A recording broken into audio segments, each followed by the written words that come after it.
दिलवा पहाथ धके मनवा से पूछा अपना चाहे लो कि ना तो अपने बनावल घरे अपने से बोला गोरी ढाहेलो कि ना तू नेहिया से मिटेला निशान जब से गईलू बलमुआ के घर हो तब से बनेलू अनजान जब से गईलू बलमुआ के घर हो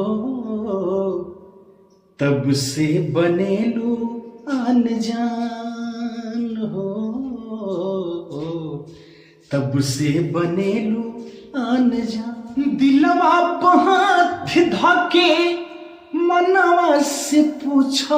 अपना चाहे लो कि ना तो अपने बनावल घरे अपने से बोला गोरी ढाहेलो कि ना तू नेहिया से मिटेला निशान जब से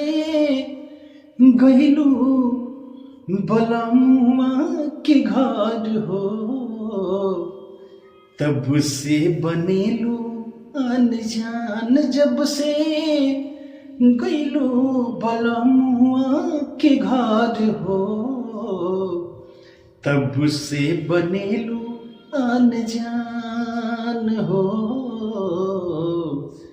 तब से बनेलू अनजान।